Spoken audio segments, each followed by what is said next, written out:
All right, I'll give everybody else a second here for their mics to power up.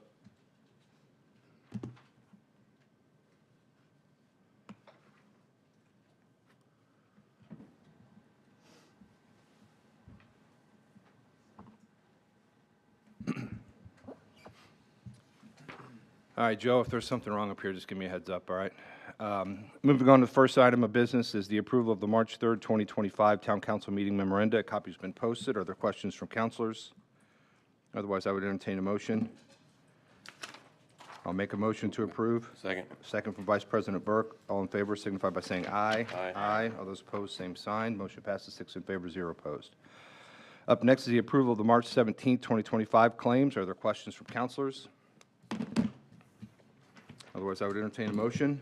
Motion to approve. Second. First from Councilor Melton, second from Councilor Sampson. All those in favor signify by saying aye. Aye. Aye. Those opposed, same sign. Motion passes 6 in favor, 0 opposed. Up next is request to speak on agenda item. Amy, I do not have any up here. Do you have any down there? No, we don't have any. All right, perfect. So we will move along to the Mayor Administration Update. Good morning, Mayor Stair.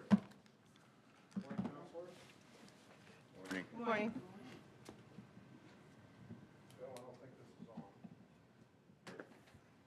It's the power button. There's another button just lower than that. No, no, no.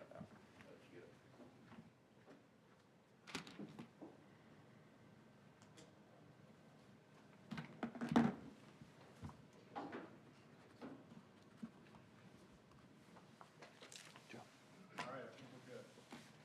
Morning, Councilors. Happy St. Patrick's Day. I just have a couple of quick notes to get through here. First of all is the comprehensive planning process that is moving forward. Still on target to wrap up by late summer or early fall. We have subcommittees doing their work right now, and the public will have a chance to weigh in during a couple of community strategy open house meetings. They will be, as it appears on your screen there, Wednesday, April 9th here at Town Hall from 4:30 to 6:30, and then Tuesday, April 15th at the library from 4:30 to 6:30. And we will make sure that this information is put out on our social media channels and that this is socialized around town. The next item I have is the wayfinding signs. After more than 4 years of planning, design, and production, the wayfinding signs that were approved through a public process that began in 2020 and funded by the previous town council in 2022 will be installed over the next few months. In all, there will be 24 signs installed around town and 4 along the Big 4 rail trail. You may have seen a few of those up if you're an astute observer, especially if you're coming up Zionsville Road. You've seen a couple of them there. Restrooms. We have achieved a temporary downtown restroom solution, which is funded by the Redevelopment Commission. What we have is a high-quality trailer that will be accessible year-round, and it is currently being built to our specifications at the factory. Site preparation has pretty much concluded in the parking lot just south of the Friendly, and this will be in place by mid-April. The next item that I have is Dora, and we do have the signage and the first round of cups that have been ordered. We're still on track to begin Dora sales next month. Now, I have a look at the signs that we're going to place around town here. The things have been ordered, as I said, and these signs will begin to go up in preparation for a launch that will occur sometime in April or May. We're not going to announce an official date, but we'll just start easing into it. In addition to the signage, this is the logo that we're going to use. This is going to be on the cups and on the window clings and everything that relates to the outdoor refreshment area. And finally today, at the urging of Councilors Norris and President Plunkett, we're going to take a few minutes to honor Zionsville resident Kevin Gregory, who recently retired from a 4-decade career. I've known Kevin for a long time, I guess a little over 30 years. We met through his father, Bob, who was a colleague of mine at WTHR. And Kevin and I spent quite a few years as competitors. And I can say that Kevin has always been a gentleman. Our competition, while at times intense, and the broadcasting business has changed a bit over the years, but I can tell you 30 years ago was very intense. But he's always been a gentleman. He's always been friendly. Even when after one strong ratings month for us, I accused him of being in the witness protection program over there at Channel 6. Not very nice of me, but he took it well. So broadcasting, even today can be a very tough business, and there aren't very many people who not only survive but thrive for so long. So we wanted to recognize his retirement with a proclamation today. I'm going to go ahead and read that. There are a lot of whereases and therefores and things, so I'll keep those out. But got a new microphone. Is that better? So whereas WRTV, Indiana's oldest licensed television station, has served viewers in the Indianapolis market since May of 1949. And whereas Kevin Gregory joined WRTV's weather team in 1989 after gaining experience at television stations in Lafayette, Indiana, and Champaign, Illinois. And since then, Kevin has been a trusted and authoritative voice in weather reporting serving the greater Indianapolis region. And a second-generation meteorologist, Kevin followed in the footsteps of his father, Bob, who began forecasting in central Indiana at WLWI, now WTHR, in 1972. And whereas from 1989 to 2000, Kevin engaged and educated viewers as the host of At the Zoo at WRTV, reporting from locations such as Botswana, Kenya, and the Galapagos Islands. And whereas Kevin has been a role model for multiple generations of television viewers by consistently demonstrating integrity, loyalty, and compassion while maintaining a steadfast commitment to accuracy and clarity in his reporting. And whereas Kevin retired from his exemplary broadcasting career on February 28, 2025, after nearly 36 years of service to his viewers and community, therefore be it resolved that today we proclaim March 17, 2025 as Kevin Gregory Day in recognition of his outstanding achievements and lasting impact on both the state and the town of Zionsville. And we encourage all residents to join in celebrating and honoring Kevin for his remarkable accomplishments and contributions. Council and those attending, Kevin Gregory.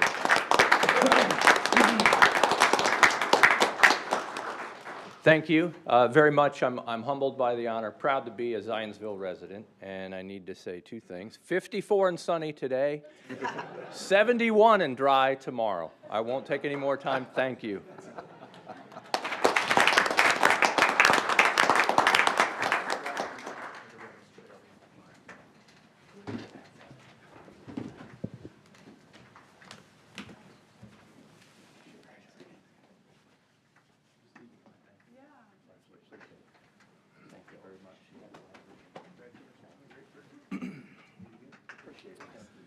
I like that 71 and sunny, or dry, I guess. I'll take it.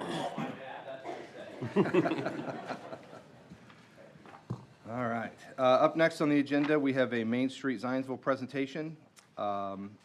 With us this morning, we have the president of the executive team, Erica Carpenter. Seems like if needed on the bench, we have back there Tom Castellini and also member Liz Ezra. That's right, we do. Good morning, Zionsville. Thank you very much for letting me be here today. Erica Carpenter.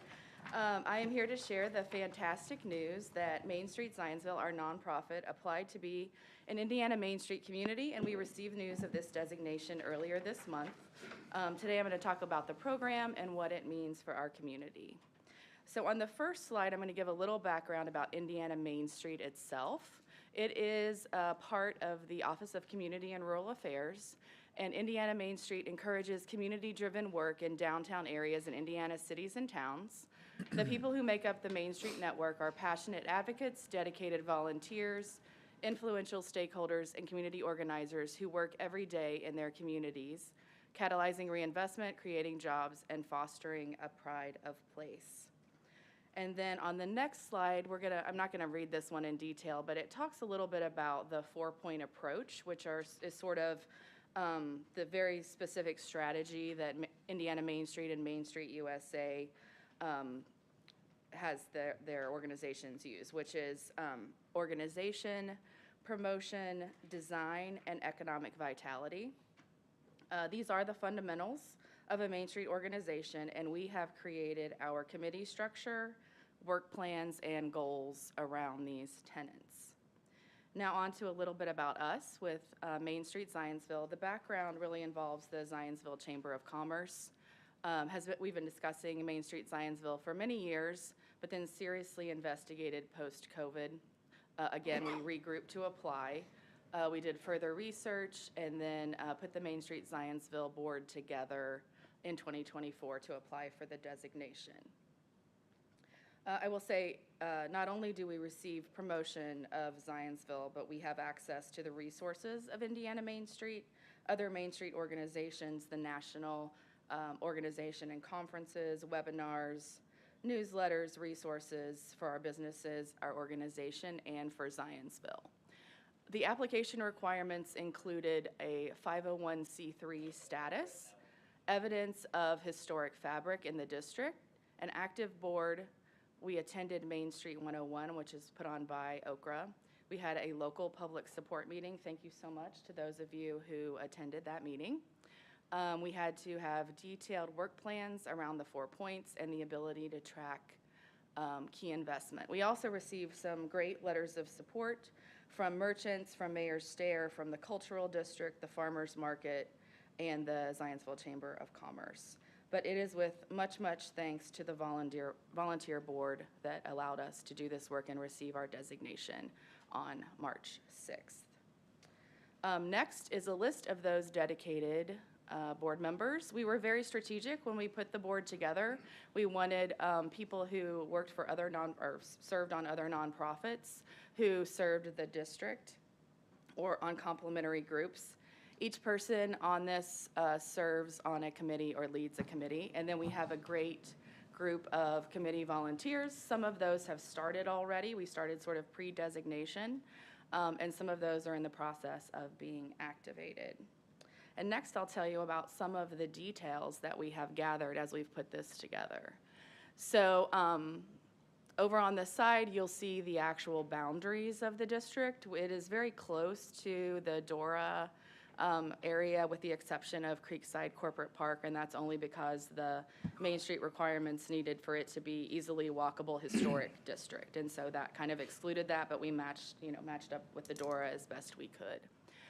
We have over 170 businesses in this area, and over 50% of those are women-owned business. I will tell you, the proof is in the concept. I received the day before our designation an email from Indiana Main Street asking for women-owned businesses, their pictures inside their businesses, and the name of the business. And so we were able to, at -1 day, give these to get state exposure for our businesses in the district and also for Zionsville. And that was just even before day one. We have over 1,100 full-time and part-time employees. A lot of the data we collect is on the assessed value, the number of parking spots, building and roof type, and more. We've created a narrative of each property.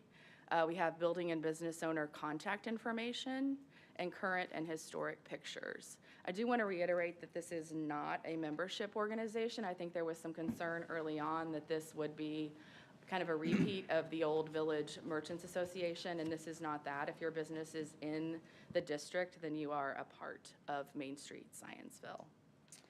And then next, we'll talk a little bit about what we're planning to do now that we have the designation. We've already been working with our partners on some of the design aspects, including the Sullivan Munts, the Cultural District, and Zionsville Parks.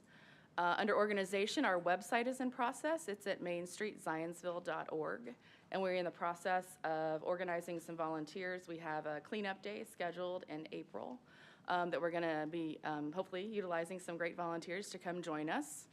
We have several events planned for promotion, including an art walk on June 27th and a reactivation of Night on the Bricks. Economic vitality, we made a commitment to visit all 170 business twice per year. This is the volunteer board doing this, and those business visits will start this week. So we're going to verify the data that we have, promote the wins, and aid with their growth. Then finally, here I want to say thank you, obviously, to the town of Zionsville for everything that you do for the Main Street District.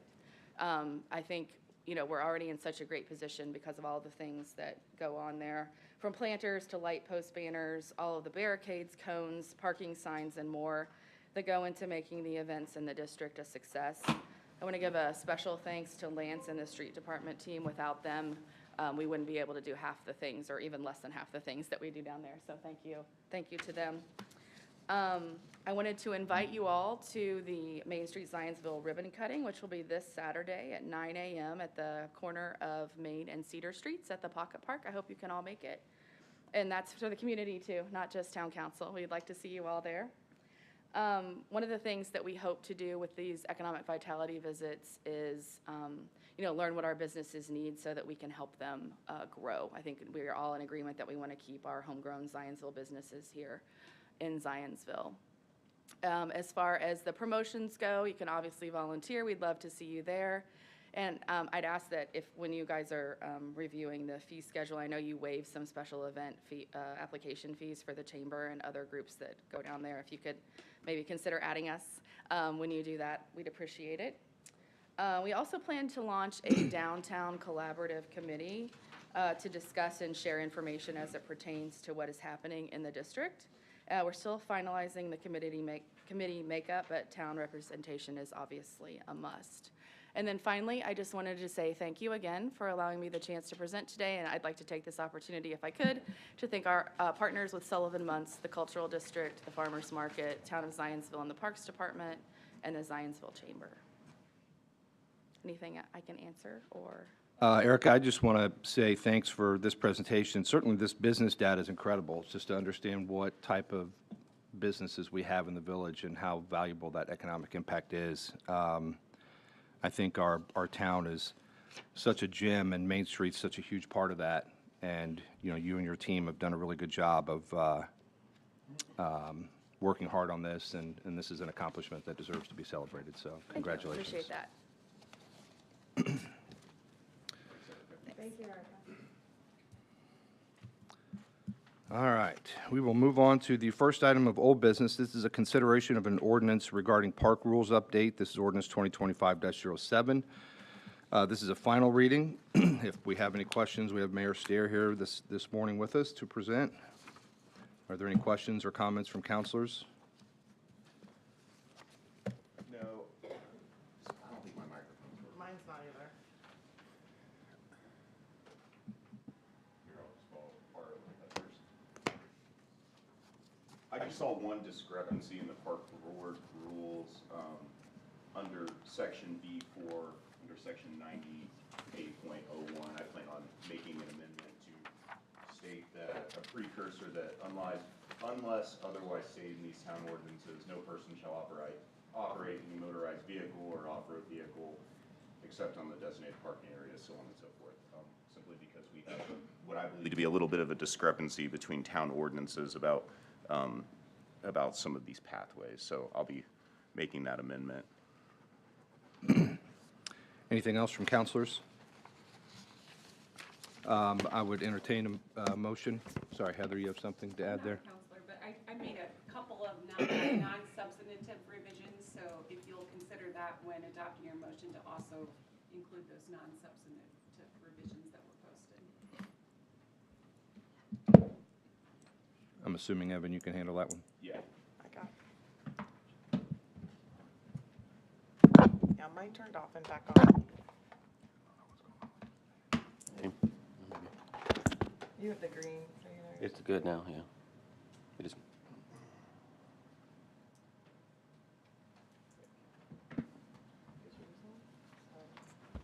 I'll go ahead and use Sarah's. All right, I move to approve ordinance 2024-07 with the following revisions.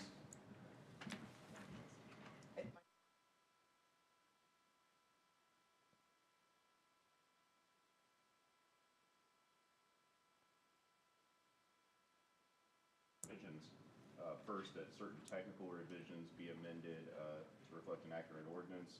And then second, that Title 9, Chapter 98, Section 98.01, Section B, Section 4 be amended to read that unless otherwise stated in these town ordinances, no person shall operate any motorized vehicle or off-road vehicle except town maintenance vehicles on any park property except on the designated parking areas. For the record, it's 2025-07. 2025-07, thank you. He doesn't have to redo that, does he, Heather? No. Okay. I hope not. I'll second. All right, I have a first from Counselor Norris. Was that a second from Counselor Stein?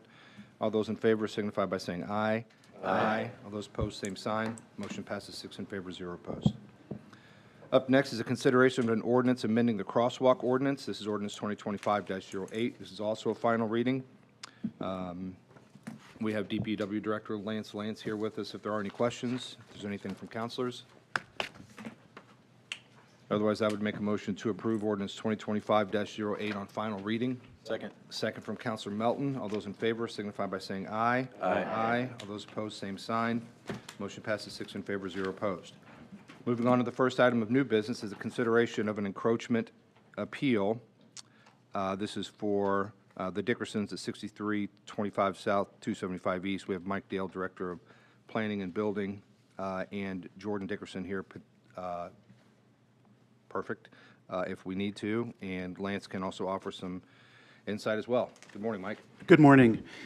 Yes, Jordan Dickerson is here this morning to request an encroachment into a 40-foot rear yard setback and drainage easement for property at 6325 South County Road, 275 East, which is south of 6 East on the east side of County Road 275. The property is located within about a 12-acre, 3-lot subdivision. She is the owner of Lot 2 within that subdivision. Within that subdivision, there is as I mentioned, a 40-foot rear yard setback and drainage easement. She would like to place a barn, a pole barn, within that easement. And so the problem is that with this easement, she would not be permitted to locate that barn as close to the rear or east property line as she'd like to. So as a result, she's asked for this encroachment from the town council to encroach into that 40-foot setback. She's also concurrently requesting a primary plat amendment in case the town council were not inclined to grant this encroachment. She can proceed to the Plan Commission and actually amend the plat to relocate that easement so that she can place the barn where she wants to. We have received a letter from the Department of Public Works. They are not opposed to this encroachment. Staff's not opposed to this encroachment either. Questions for me? Mike, I just have, so just so that I'm clear on the process here. Yep. And first of all, I appreciate you presenting this and, you know, Ms. Dickerson for your efforts, and I've read the emails and the correspondence back and forth with Councilor Melton, and, you know, I know there's been a lot of heavy lifting going on here for quite some time. Just to be clear, if this is approved this morning, she can withdraw the petition tonight at the Plan Commission, It's correct? entirely up to her. She could withdraw at any time. But it's a not primary- necessary. I guess my point That's is it's correct. not necessary. Yeah, Okay. yes, it would not be necessary. She could accomplish her goal of locating the barn where she wishes to without having to amend the plat if Okay. the encroachment's granted. Yeah. So I was wondering if you were even wanting to do both, because when I was reading through this, I got the impression that the easement was incorrectly done. Yeah. In fact, it probably should not have been placed on the plat in the first place. So I would almost do both, so that you're just covered if something else comes up later. I don't know if that would be, I mean, I know that's taking government time, but it also is fixing something that you're facing. But I did read that, and it was nice, it was good to see both the town and the easements from Lance saying that it wasn't a problem with both of you, so. Yeah, the downside, I suppose, to the encroachment is that there's a standard agreement where the owner agrees that if for some reason the town or other utility needed to access that easement, then they could relocate or move that or remove the barn from its location if, as needed to get into that easement. So that's a downside, I suppose, to amending the plat, because encroaching means that it's really, you know, the town's not absolving its ability to use that easement. So if in the we future. granted, but it was still there, then it could later have to remove the barn, is that? If there's some reason that the town or the drainage utility need to get into that easement. I would take Yeah. that very seriously. Yeah. If you want to speak off Yeah. into the mic, Sorry, sorry. and you have no voice. Jordan, if you would, when you get up here, just state your name and address for the record, please. Jordan Dickerson. My address is 6325 South 275 East, Lebanon, Indiana 46052. Like you said, if it is granted today, should you think I should still follow through with the other part too? I'm more of a person who makes sure I've got all my bases covered. Okay. That's up to you. I currently have a permit for the incorrect way, so we could even get on our pole barn builder schedule for this year. So if it is granted this morning and it's okay, and I get the correct permit, I can still or I can still do the second part of this. Mike Dillon, So shaking his head, yes. Okay, all right, that's all. Anybody need anything from me? Procedurally, how do we do this? Well, we either approve the encroachment appeal or we don't. Got it. We either make a motion to approve the appeal or we make a motion to deny the appeal. And what happened, I mean, again, I think the job of this council today is to consider an encroachment appeal, and if she decides to do anything tonight, the Plan Commission, or pull it, then she certainly has the opportunity to do that. I know that's going to be a pretty big meeting tonight, so I don't know if you necessarily want to be on that agenda. Hey, Mike, real quick. I don't have a problem with this one. I've seen a number of these come through, and it's rare that we approve the appeal. I think we've done one in 5 years. In this case, but I've never seen Lance and your team actually agree that you agree with the appeal that you are in this case, and that's because you believe that the town incorrectly placed this easement, or the easement should not believe. Right, and the zoning, the zoning code would require only a 5-foot setback instead of 40 feet. So I think she intends to place the structure about 10 or 15 feet off the rear property line. So there's no violation or into the zoning ordinance requirement for setbacks. Okay, thank you. Mike, it's 5 or 15 foot? 5. Is the requirement? Is the requirement. 5 is the requirement. She's asking for, I think that Public Works is also requesting a 15-foot easement instead of the 40. But the zoning code would only require 5. Any other questions for Mr. Dale? I don't remember, what was your plan? The back 15, so you were going into the 5? No. Just into the 15? Yeah, just, I guess, 20 feet into the easement. 20 feet into the 40, Yeah, right. not the back 15?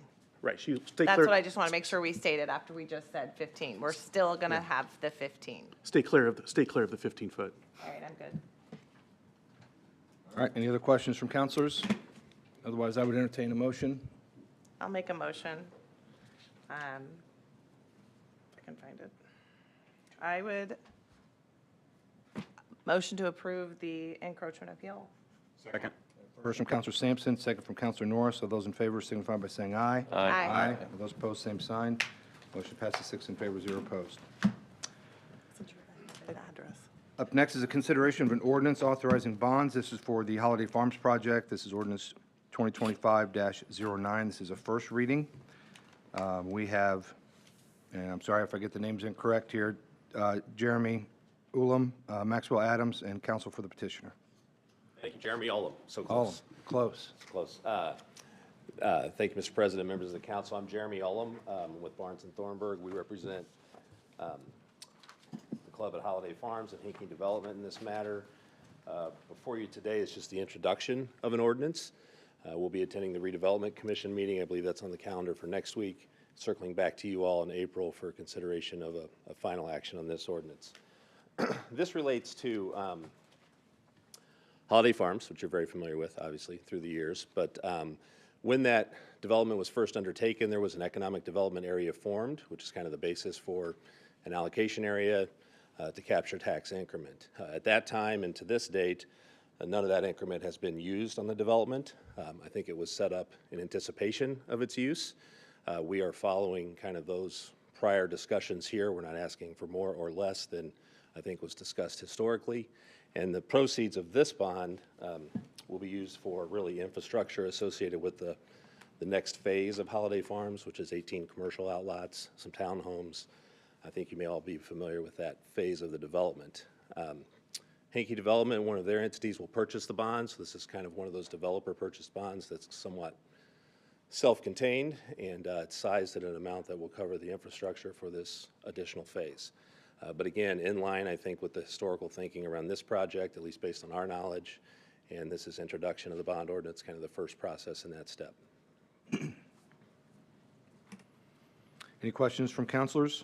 Is there any kind of timeline on the project? I mean, Yeah, I have with you Doug Fleener and Brad Hankey, who could speak a little bit more about the project itself, if you like.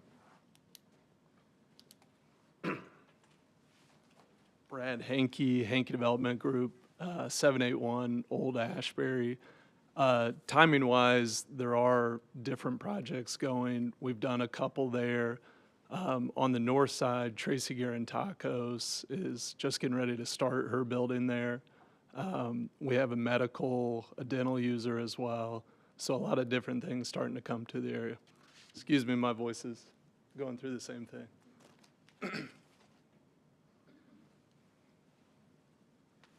Anything else from counselors?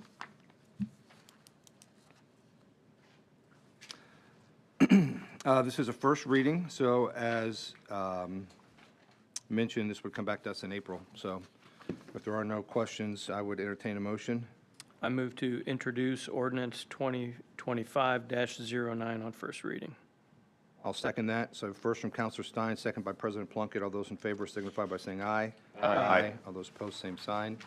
Motion passes 6 in favor, 0 opposed. Thank you. Last item of new business is a consideration of an ordinance establishing a donation fund for the town of Zionsville Mayor's Youth Advisory Council. This is ordinance 2025-10. This is also a first reading, and we have Deputy Mayor Justin Hage here to introduce. Good morning, councilors. This is a relatively straightforward ordinance that just allows the town to hold money in an account for donations specifically earmarked for the Mayor's Youth Advisory Council. Again, the Mayor's Youth Advisory Council has accepted private donations and will continue to do so. And in order to do so, we just need to have a separate fund created. Justin, did you say that they have accepted funds? Correct. Is there any reason why we wouldn't? I guess we can't suspend the rules, actually. I was going to say suspend the rules. But, I'm sorry. yeah. Okay. Any questions from counselors? Justin, I mean, I don't think anyone's going to be opposed to it. These wouldn't be tax deductible donations by any means? And then what do you foresee the donations being used for? When you're soliciting these or folks are giving them, what's the expectation that these will be used? Very limited costs related to, refreshments for meetings. There's a book that's being read by the group, so purchasing of those books. So again, just very limited costs related to the program. I think they're going to have some T-shirts for a cleanup day. So again, limited costs that related to the council. Thank you. I've been into this group. It's a pretty dynamic group of kids, and I'm actually participating in their field trip down to the government offices next week. So I think this is a really good initiative that Mayor Sarah started for our town, and I think it's a great way to give our younger voice a line into thinking about government as a possible future career. So I'm good with it. Anything else from counselors? I would entertain a motion at this point. Motion to approve ordinance 2025-10. Second. I get first from Counselor Melton, a second from Counselor Sampson. All those in favor signify by saying aye. Aye. All those opposed, same sign. Motion passes 6 in favor, 0 opposed. Any other matters from counselors? Yeah, I just wanted to let everyone know that Disability Advisory Committee met for the first time this month, and we've set up quarterly meetings. And in 1987, in March of 1987, President Ronald Reagan issued his proclamation declaring March to be Developmental Disabilities Awareness Month and urged awareness to be increased regarding the needs of individuals with developmental disabilities. And I think that's just something we should carry on in our own town, the town of Zionsville. If we could all encourage residents to support organizations and individuals that work to increase independence for individuals with developmental disabilities. I think that would be a great improvement to our town. We have a lot of people who live with someone in their family with a disability, and just wanted to acknowledge the work that's been started with this committee, and I see great things coming. Good, thank you for that. Anything else from counselors? At this point, I would make a motion to adjourn. A second from Counselor Norris. All those in favor signify by saying aye. Aye. All those opposed, same sign. Motion passes 6 in favor, 0 opposed. The next regular town council meeting is scheduled for Monday, April 21st, 2025 at 7:30 a.m. in the Zionsville Town Hall Council Chambers. Please note there will be no April 1st Monday meeting. Final notice will be posted in compliance with the Indiana open door law. Thank you.